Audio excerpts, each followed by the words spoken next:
Christmas tree जरूरी नहीं, यीशु जरूरी है। चरनी जरूरी नहीं, यीशु जरूरी है। स्टार जरूरी नहीं, यीशु जरूरी है।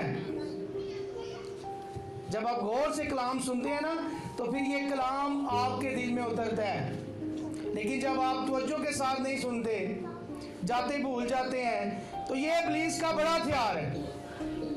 आप चर्च आते हैं, उसे कोई फर्क नहीं पड़ता। आप इबादत करते हैं, उसे कोई फर्क नहीं पड़ता। आप कलाम सुनकर याद रखते हैं, फिर उन्हें फर्क पैंदा है कि हुण है बेटी या बेटा जड़ा है ना, कलाम मेरे दिल च रख लिया है।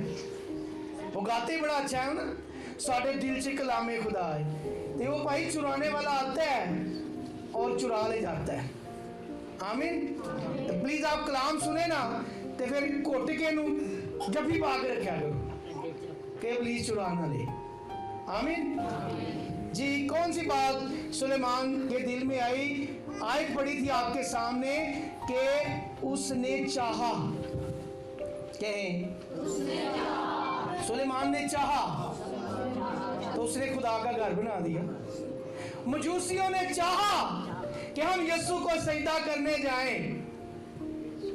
बड़ा मुश्किल था। जो कुछ आपको टैबलों में दिखाया जाता है, ये जरा बात फर्क है। मजूसी जो है तकरीबन 2 साल बाद वहां पर पहुंचे हैं। यीशु उस वक्त कहां था? घर में था। इतना लंबा सफर उन्होंने किया है, दूर दराज मुल्क से आए हैं। उन्होंने चाहा, कोई रुकावट उन्हें रोक ना सकी कि उनके दिल में यीशु के लिए चाहत थी। तो मैंने पिछले द्वार में बताया, जो करीब थे ना वो नहीं आए। क्या वजह? चाहत ही नहीं थी। चाहत नहीं थी। कौन सी चीज हमें मसीह की मोहब्बत से जुदा करेगी? हालेलुया। कोई चीज हमें मसीह की मोहब्बत से जुदा ना करे, बल्कि हम उसके कलाम में, कुदरत में बढ़ते जाएं और उसका कलाम हमारी जिंदगियों में घर करता जाए। और ये जो बड़े दिन की बिशारत है, ये जो बड़ी खुशी की बिशारत है, फरिश्ते अब भी इसके मुंतजिर हैं, और जो नबी पैगंबर गुजर गए वो भी इसके मुंतजिर थे। ये बात मैं अपने पास से नहीं कह रहा, खुदा का कलाम इसकी गवाही देता है। तो जो बात खुदा के कलाम में लिखी है वो सच है। वो क्या है? आए देखें जरा, पहला पतरस पहला बाब 10वीं आयत जी। गौर से सुने खुदा के कलाम को। हम तैयारी कर रहे हैं हकीकी क्रिसमस सेलिब्रेशन की, और पिछले त्योहार हमने सुना खुदा के घर की अहमियत, और आज हम सुनने जा रहे हैं बड़े दिन की अहमियत या क्रिसमस की अहमियत। और ये क्रिसमस हमारे लिए सिर्फ एक दिन नहीं है। हालेलुया। जब ये कलाम की कुदरत आपके दिल में घर कर जाए, आपका बड़ा दिन है। हालेलुया। प्रेज द लॉर्ड जी। मुकद्दस पतरस के नाम पहला खत पहले बाब से उसकी 10वीं आयत। इसी नजात की बाबत उन नबियों ने बड़ी तलाश और तहकीक की, जिन्होंने उस फजल के बारे में जो तुम पर होने को था नबूवत की। जी, नबियों ने क्या किया इसके बारे में? तहकीक की कि मसीह का रूह जो उन पर था, और पेशतर से मसीह के दुखों की और उनके बाद के जलाल की गवाही देता था, वो कौन से और कैसे वक्त की तरफ इशारा करता था। नबी ये तहकीक करते रहे कि वो कौन सा वक्त होगा, वो कौन सा टाइम होगा जिसमें वो यीशु की बाबत जान रहे थे, तहकीक कर रहे थे। बरकत की बात सुने, उन पर यह जाहिर किया गया कि वो ना अपनी बल्कि तुम्हारी खिदमत के लिए ये बातें कहा करते थे, जिनकी खबर अब उनको उनकी मार्फत मिली, जिन्होंने रूह कुदस के वसीला से जो आसमान पर से भेजा गया है खुशखबरी दी। पुराने अहद के जो नबी हैं उन्होंने भी यीशु की खुशखबरी दी है। हालेलुया। पैदाइश से मलाकी तक और मत्ती से मुकाशवा तक हर किताब जो है वो यीशु की तरफ इशारा कर रहा है। हालेलुया। तो मैं और आप कितने मुबारक हैं, हम उस दौर में पैदा हुए, या खुदा ने हमें उस दौर में पैदा किया जो फजल का दौर, हालेलुया, जो निजात का दौर, जो पाक रूह की नज़ूल कर कुदरत का दौर, उस दौर में उसने हमें पैदा किया और हम यीशु की कुदरत को देख रहे हैं। हालेलुया। कलाम कहता है बड़े नबियों की ये ख्वाहिश थी, बड़े नबी तहकीक करते रहे, लेकिन वो इस दिन को ना देख सके। अगला पॉइंट सुने, बाबरकत क्रिसमस की जो अहमियत है, और फरिश्ते भी इन बातों पर गौर से नजर करने के मुश्ताक थे। नहीं, नबी थे, गुजर गए, फरिश्ते अब भी इस कलाम की कुदरत को सुन रहे हैं और मुंतजिर हैं कि निजात की जो बड़ी खुशखबरी है वो इस खुशखबरी को सुनकर खुशी मनाते हैं। हालेलुया। तो फिर साड़ी खुशी कैसी होनी चाहिए? बहुत बड़ी। हालेलुया। तो जब ये खुशखबरी इतनी बड़ी है, ये पैगाम इतना बड़ा है, तो फिर हमें पूरे तौर से यीशु पर ईमान लेके आना है। हालेलुया। क्रिसमस सिर्फ अच्छे खाने खा लेना, नए कपड़े पहन लेना नहीं है, यीशु मसीह को अपनी जिंदगी में लेना है। अभी खुदा की खादमा कह रही थी, खुदा का आसमान हमारे लिए खुल गया है। तो आसमान पता कब खुलता है? जब आपका दिल उसके कलाम के लिए खुलता है। हालेलुया। अपने दिल पर हाथ रखें कि खुदावन मेरा दिल तेरे कलाम के लिए खुला है, आ मुझसे बोल, कलाम कर। मैं इस कलाम को अपने अंदर महफूज रखूंगी, ताकि बड़े दिन की खुशी मैं हकीकी तौर से सेलिब्रेट करूं, और ये बड़ा दिन वाकई मेरे लिए बड़ा दिन हो। हालेलुया। और जब मुकद्दसा मरियम पर ये मुकाशवा खुला है, तो उसने इसको इस तरह बयान किया है कि उस खुदाए कादर ने मेरे लिए बड़े बड़े काम किए। हालेलुया। लूका की इंजील पहला बाब 26वीं आयत।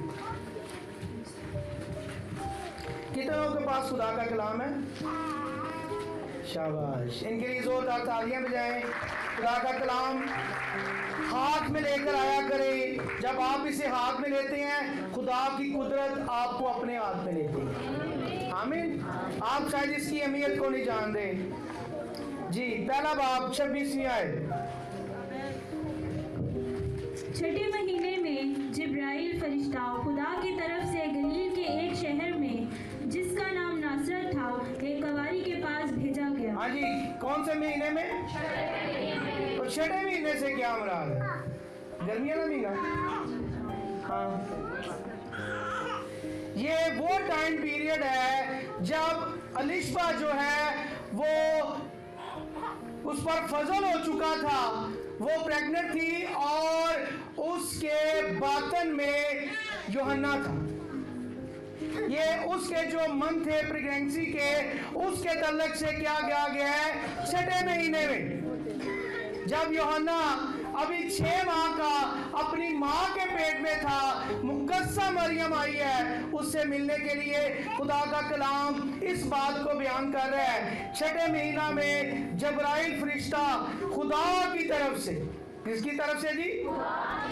तो सुने, ये जो कलाम हम प्रीच कर रहे हैं, टीच कर रहे हैं, सुन रहे हैं, गौर कर रहे हैं, ये खुदा की तरफ से, ये जी पढ़ें। जिसकी मंगनी दाऊद के घराने के एक मर्द यूसुफ नाम से हुई थी और उस कवारी का नाम मरियम था। और फरिश्ता ने उसके पास अंदर आकर कहा, सलाम तुझको जिस पर फजल हुआ है, खुदावन तेरे साथ है। हालेलुया, आमीन। एक बात जो है उसका बार बार जिक्र आ रहा है, एक कुंवारी के पास भेजा गया, एक कुंवारी के पास भेजा गया। और फिर आगे लिखा है जिसकी मंगनी यूसुफ से हुई थी और उस कुंवारी का नाम। तो जिस बात के बारे में खुदा का कलाम बार बार बयान कर रहा है, इसका मतलब है कि वो बात बड़ी अहम है। वो बात, तो कौन सी बात अहम है? कुंवारी से पैदाइश। मेडिकल साइंस हैरान है, अभी भी इस पर तबसरे कर रहे हैं, नुक्ताचीनी कर रहे हैं, ये हो नहीं सकता, ये कैसे हुआ, ये खुदा का फजल है। जब वो हो जाता है तो फिर कुंवारी हामला हुई। हालेलुया। पिछले द्वार 5000 का नाम था और क्या सवाल था कि खुशखबरी किसने और किसको सुनाई? तो मेरा ख्याल है तारे सारे ने जवाब आंदा हूं। किसने नहीं सुनाई? किने? खुदा ने सबसे पहले ये खुशखबरी सुनाई अबलीस को कि वो तेरे सर को क्या करेगा। तो कुंवारी की खबर जो है खुदा ने खुद दी है। आमीन। तो इसका मतलब ये है कि ये जो कुंवारपन की हालत है, नौजवान बेटियां गौर से सुने, बेटे भी गौर से सुने, खुदा के नजदीक इसकी बड़ी कदर है। हालेलुया। पुराने ऐतनामा में भी और नए ऐतनामा में भी ऐसा नहीं है कि पुराना दौर तारीकी का दौर था ते खुदा को पता ही नहीं चलता। कुंवारपन की जो हालत है उसके बारे में खुदा का कलाम पुराने ऐतनामे में भी इसकी अहमियत को बयान कर रहा है। गिनती उसका 31वां बाब 35वीं आयत। और मैंने जब इस कलाम के हवाले को पढ़ा, गौर किया, पाक रूह ने मेरे दिल में ये बात डाली कि नौजवानों को इसके बारे में ज़रूर कलाम बताया जाए ताकि वो अपनी ज़िंदगियों में पाकीज़गी में चले और बड़े दिन की बड़ी खुशी में शामिल हो। हालेलुया। जी निकाले जरा हवाला ताकि पूरे तौर से जो कुंवारपन की अहमियत और हालत है उस पर हम गौर करें। गिनती 31वां बाब और उसकी 32वीं आयत गौर से सुनना है। और जो कुछ माले गनीमत जंगी मर्दों के हाथ में आया था। हाँ जी, कौन सा माल? माले गनीमत का क्या मतलब होता है जी? भाई इधर बता रहे हैं। हाँ शाबाश। जब फतह पा ली जाए, दुश्मन अपना सामान छोड़कर भाग जाए और जो मालो सबाब मिलता है उसे कहते हैं माले गनीमत। क्या कहते हैं जी? उसे छोड़कर, जी पढ़े, उसे छोड़कर लूट के माल में 6,75,000 भेड़ बकरियां थी। हाँ जी, कितनी भेड़ बकरियां थी? तो जंग की हालत में या जब ऐसे हालात होते हैं तो गिनती करना मुश्किल होता है। गिनती करना, लेकिन वो किसके लिए मुश्किल है? इंसान के लिए मुश्किल है। ये खुदा का कलाम है और ये खुदा का कलाम हमें बयान कर रहा है कि खुदा के पाक रूह की कुदरत से जब ये गिनती की गई तो 6,75,000 भेड़ बकरियां थी। तो गौर से सुने, जिसे भेड़ बकरियों का पता है कितनी है, क्या उसे नौजवानों का नहीं पता ये कितने हैं?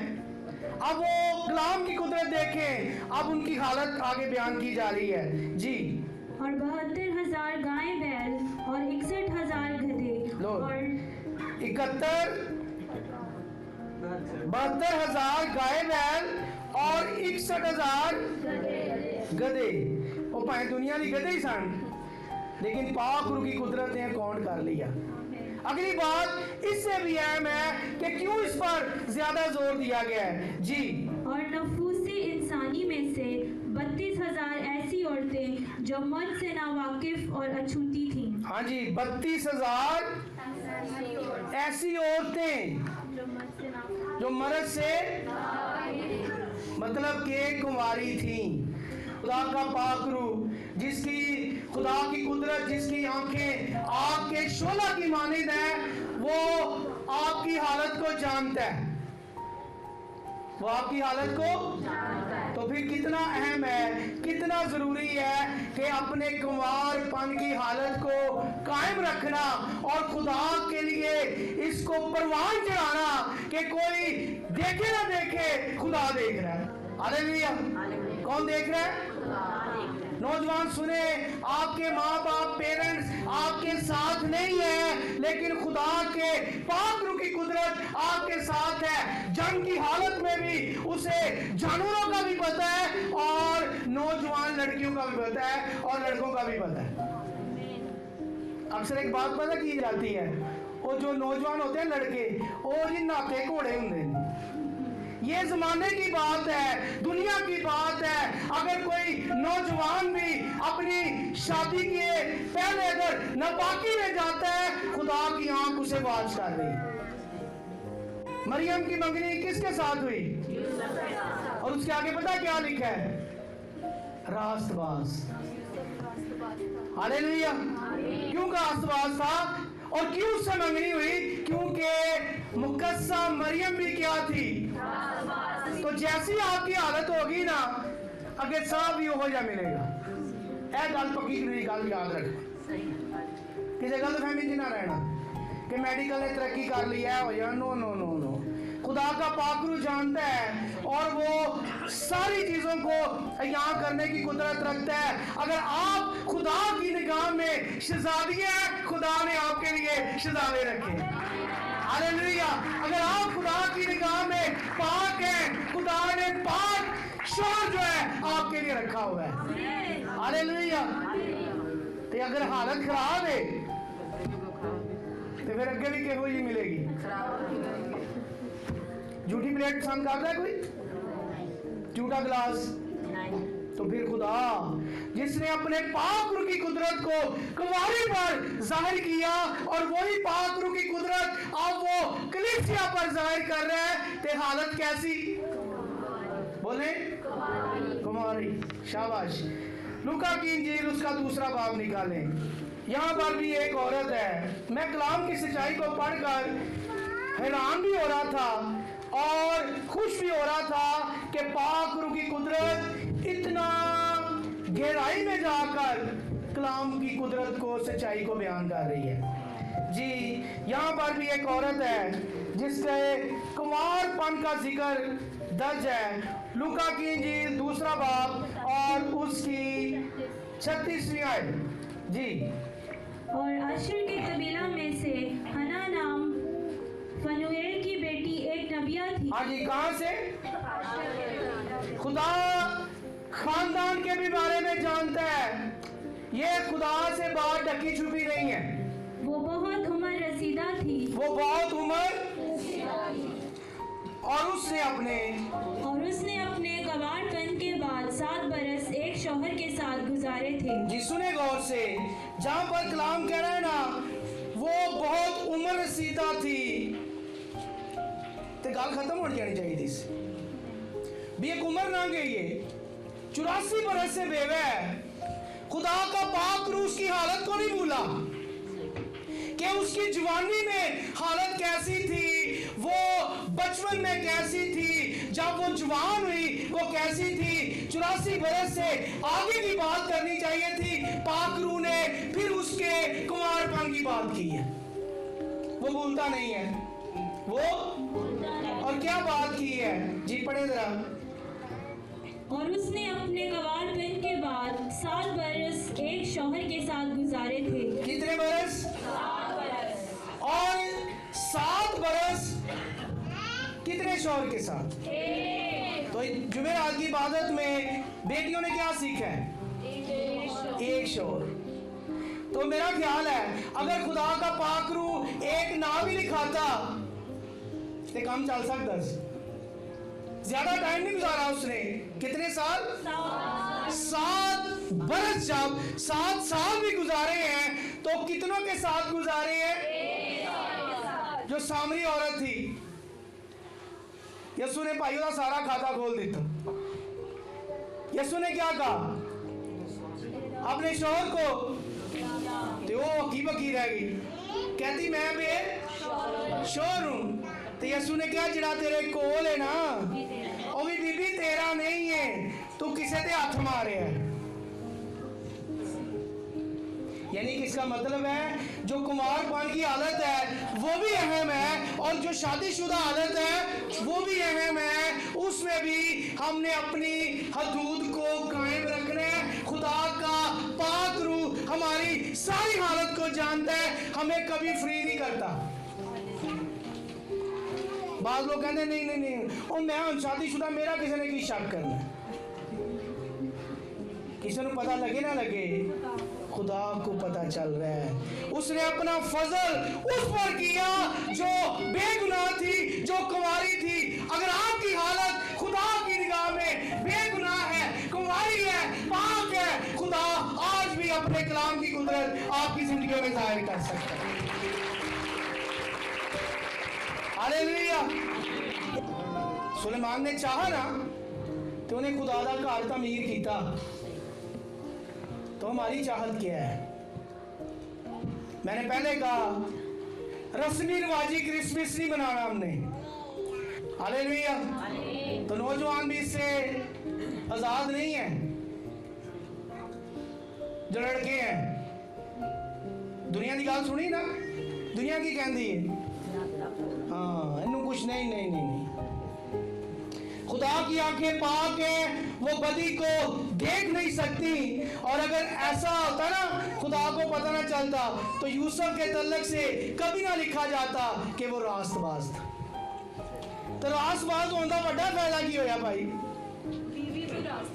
बीवी रास्तबाज मिली, शाबाश। बड़ा फायदा क्या हुआ कि वो उसे बदनाम करना नहीं चाहता था। रास्तबाज की बड़ी खूबी क्या लिखा है कलाम में? उसने चुपके से छोड़ देने का क्या किया? अच्छा उन्हें इरादा किया छड़न का, ते खुदा ने की इरादा किया? खुदा ने इरादा किया कुंवारी से अपनी निजात की कुदरत को जाहिर करने का। अगर यहाँ पर यूसुफ रास्तबाज है और वो दिल में सोच रहा है कि क्या कर दूं चुपके से, ते खुदा खामोश रहा? किसी नबी को भेजा? अपनी कुदरत को उसने ख्वाब में उस पर जाहिर किया है कि अपनी बीवी को, मरियम को अपने नहाने से ना डर। अगर आप खुदा की निगाह में रास्तबाज हैं, पाक हैं, खुदा आपके मामलात में खुद मुखालफत करेगा और आपकी हिमायत करेगा। हालेलुया।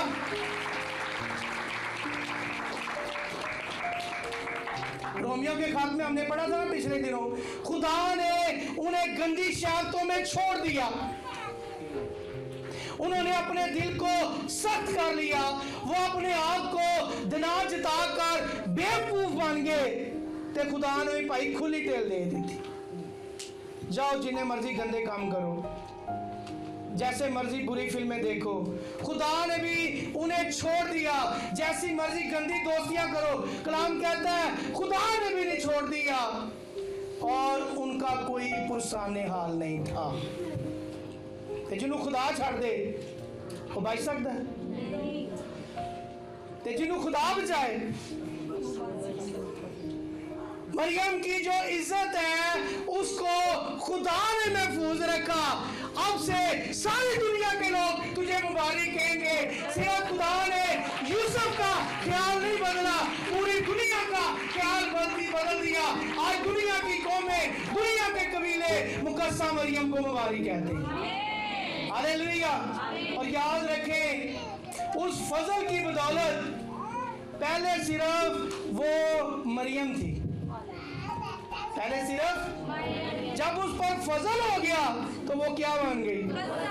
मुकस्सा मरियम। हालेलुया। अक्सर लोग कहते हैं नहीं भाई मिशन वाले ना मुकस्सा मरियम की मुखालफत कर दें। अरे भाई खुदा का कलाम उसकी मुखालफत नहीं करता, हमारी क्या जुर्रत है? वो कलाम मुकद्दस जब उसको मुकस्सा कहते हैं, जहाँ पर मुकस्सा कहने का हक है, किरदार है, हम उसे सलाम पेश करते हैं, उसे मुकद्दस कहते हैं। लेकिन जहाँ पर सजदे की बात है वहाँ पर हम उसको सजदा नहीं कर सकते। मुकद्दस फरिश्ते ने भी कहा है, हम भी कहते हैं और आखिरी सांस तक कहते रहेंगे। हालेलुया। ना हम उस पर दुपट्टे चढ़ाएंगे, ना उस पर मोमबत्तियां चढ़ाएंगे। जिसकी खुदा ने इज्जत इतनी बढ़ा दी और साढ़े दुपट्टियां की मुताज नहीं कि असि दुपट्टे चढ़ावांगे तो इज्जत बढ़ेगी। भाई उसने जब अपना फजल, अपनी कुदरत की चादर उस पर लपेट दी है, साढ़े दुपट्टे, साड़ियां मोमबत्तियां, साड़ियां अगरबत्तियां उसकी कोई अहमियत नहीं रखती। हालेलुया। तो फिर कैसा क्रिसमस आपने सेलिब्रेट करना है? कैसे बनेगा हकीकी? जैसे हन्ना फनूएल की बेटी, किसकी? अब देखो ताड़े नाल ताड़े मां प्यो का भी नाम लगता जी भाई। हालेलुया। तो जब आप अच्छा काम करती हैं, इज्जत किसकी बढ़ती है? माँ बाप की। तो अपने घर में बुरा फैसला, बुरा कदम उठाने से पहले मैं ये नहीं कहता 36 दफा, मैं कहता हूँ 36,000 दफा सोचे कि ये मेरा थोड़ा सा गलत फैसला मुझे बड़ी तबाही की तरफ लेकर जाए। कौन सा फैसला? थोड़ा सा, तो लगता थोड़ा ही पर हुंदा की। कभी कश्ती डूबती देखी आपने? टाइटैनिक डूबता देखा? किस तरह डूबती है कश्ती? कश्ती कैसे डूबती है? No no no, Aahista Aahista डूबती है। कैसे? कभी आप मंजर देखें, कभी ड्रामे में, कभी फिल्मों में, कभी किसी समंदर पार, तो कश्ती है चाहे टाइटैनिक जहाज है, वो कैसे डूबता है? आहिस्ता आहिस्ता। गलत दोस्तियां, गलत तल्लुकात आपको दीमक की तरह खा रहे हैं। क्या कर रहे हैं? तो आपने चर्च आकर भी, खुदा की बंदगी इबादत करके भी, अगर आपने अपनी जवानी की परवाह ना की, अपने घर वालों की इज्जत का ख्याल ना रखा, तो चर्च आने का भी कोई फायदा नहीं। तो सगों चर्च की भी बदनामी कि पास्टर साहब ने इन्हों दसिया ही नहीं। चर्च में बड़ा अच्छा, बड़ा जरूरी है कि ये तालीमात दी जाए। एक दफा खादम ने सिखाने के तल्लक से कोई ऐसी बात की, मियाँ बीवी के तल्लक से, नौजवान बेटियों के तल्लक से, तो पिछों ना कोई बाबा उठा, कहना लो जी चर्च की गल्लां होंगियां हुण। अरे भाई चर्च ही तो है जहां पर ये बातें होंगी और हमारी आने वाली नस्लें बचेंगी। दुनिया तो इन्हें बर्बाद करने के लिए, इब्लीस इन्हें बर्बाद करने के लिए दबका बैठा है। चर्च वो मकान है जहां पर हमारी बेटियां और हमारे बेटे और हमारी नस्लें हमेशा के लिए महफूज हो जाती हैं और पाक रूह की कुदरत इन्हें अपने काम और अपनी खिदमत के लिए तैयार करती है। हालेलुया। इसलिए अपनी जिंदगी में मैंने पहले भी कहा, अब भी कह रहा हूं, मरते दम तक मैं और आप, हमारे घराने, हमारे बच्चे खुदा के करीब रहें। हालेलुया। और जितना आप इसके करीब रहेंगे, आप बरकत पर पाते जाएंगे और बढ़ते जाएंगे। आखिरी बात, यीशु जब पैदा हुआ है उसके लिए सराय में जगह ना थी। यीशु जब पैदा हुआ उसके लिए सराय में जगह ना थी। यीशु बचपन में बड़ा है, उसके लिए नासरत में भी जगह ना थी। यीशु जब जवान हुआ है, अपने भाइयों के पास उसको रखने के लिए जगह नहीं थी। यीशु ने जब खिदमत का आगाज किया है तो उसके लिए वहां पर भी जगह नहीं। उसके भाई कहते हैं जा यरूशलेम में मौजे दिखा। कहां पर? तो गौर से सुने, यीशु के लिए चरनी भी पराई, यीशु के लिए कब्र भी पराई, यीशु जिस गधे पर बैठा वो भी पराया। आज मैं आपको बताना चाहता हूँ, उसके लिए चरनी पराई हो सकती है, उसके लिए गधा पराया हो सकता है, उसके लिए कब्र पराई हो सकती है, लेकिन जब मेरे और आपके लिए, कलीसिया के लिए उसने खून बहाया है, ये कलीसिया उसके लिए पराई नहीं, ये अपनी है और कीमत से खरीदी गई है। वो खुदा जो तमाम जमीन और आसमान का खालिक और मालिक है, क्या उसके लिए जगह नहीं खरीद सकता था? वो बादशाहों का बादशाह, कौन, क्या जी? सुने, बेशक बादशाहों के घर में शहजादे पैदा होते हैं, यीशु मसीह तो पैदा होते ही बादशाह, क्योंकि वो बादशाहों का बादशाह और गुलामों का गुलाम। तो मेरे और आपके लिए चरनी भी आया, उसके लिए चरनी पराई, गधा पराया, कब्र पराई। आज का क्रिसमस का ये पैगाम है, ये कलीसिया पराई ना रहे। आए अपने आप को पेश कर दे, खाली कर दे, अपने आप को झुका दे कि खुदावंद मैं पराया नहीं रहना चाहता, खुदावंद मैं पराई नहीं रहना चाहती। मेरे लिए तूने अपना इकलौता बेटा बख्श दिया ताकि जो कोई उस पर ईमान लाए हलाक ना हो बल्कि हमेशा की जिंदगी पाए। Hallelujah, hallelujah. आए घुटनों के बाल हो जाए, अपना आप पेश कर दे, खाली कर दे। Hallelujah, hallelujah, hallelujah. खुदावंद के पाक रूह की कुदरत यहाँ पर कसरत से जुम्बश कर रही है। हालेलुया। अगर आज तक आपकी जिंदगी और आप खुदा से बेगाने हैं, खुदा से बिराए हैं, तो ये क्रिसमस का सीजन उस समय दिया है अपने आप को पेश करने का, अपने आप को खाली करने का। आए झुक जाए, माफी मांगे और कहे खुदावंद मुझे लायक तौर से अपने कलाम की कुदरत और अपनी खिदमत के लिए तैयार कर। मैं तेरा मौसर गवाह बनना चाहता हूँ, मैं तेरी मौसर गवाह बनना चाहती हूँ, ताकि ये इंजील, ये खुशखबरी का कलाम मेरे वसीला से दूसरों तक पहुंचे। Hallelujah, hallelujah. खुदा उनके तेरे कलाम की कुदरत है कि तूने मुकद्दसा मरियम को याद रखा, तूने हन्ना फनूएल की बेटी को याद रखा। पुराने अहद में जो 32,000 औरतें मर्द से नावाकिफ थी, तूने उन्हें याद रखा। ऐ खुदा, मैं अपने आप को तेरी हुजूरी में पेश करती हूँ, अपने आप को तेरी हुजूरी में पेश करता हूँ। मुझे पाक रहने की तौफीक दे, मुझे साफ रहने की तौफीक दे। Hallelujah, hallelujah. खुदावंद मैं आने वाले वक्त में अपने शौहर के लिए पाक बर्तन, हालेलुया, मैं अपनी बीवी के लिए पाक बर्तन, और खुदा मैं तेरे कलाम के लिए, तेरी खिदमत के लिए पाक बर्तन बनना चाहता हूँ। मुझे दो, मुझे पाक कर, मुझे साफ कर। तेरा फजल जो मुकद्दसा मरियम पर हुआ, आज ये कलाम की कुदरत वो फजल की बदौलत मुझ पर हो रही है। मैं अपने आप को खाली कर रहा हूँ, मैं अपने आप को खाली कर रही हूँ। अपनी कुदरत से भर खुदावंद, अपनी कुदरत से भर खुदावंद। हालेलुया। खामोश ना रहे, खामोश ना रहे, अपने आप को पेश करें, एक अच्छा इकरार करें, एक अच्छा इज़हार करें। Hallelujah, hallelujah.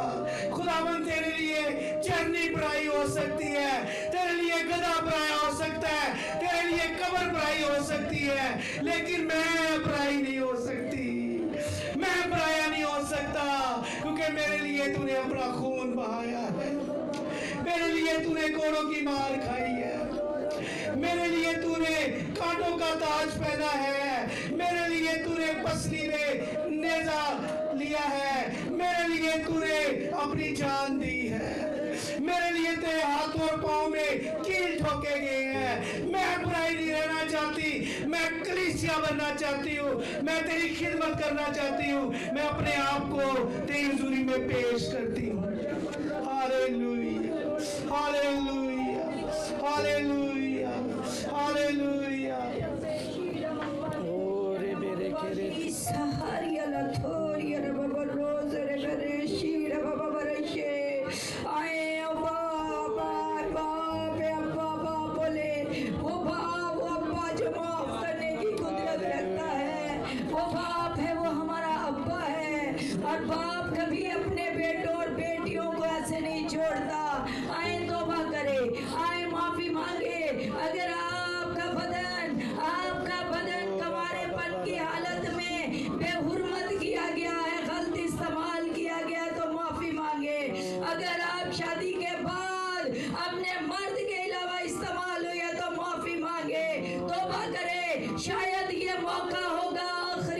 शायद ये वक्त आज के बाद फिर ना मिले, शायद तौबा करने का वक्त ना मिले। ए मर्दों, नौजवानों सुनो और तौबा करो, तौबा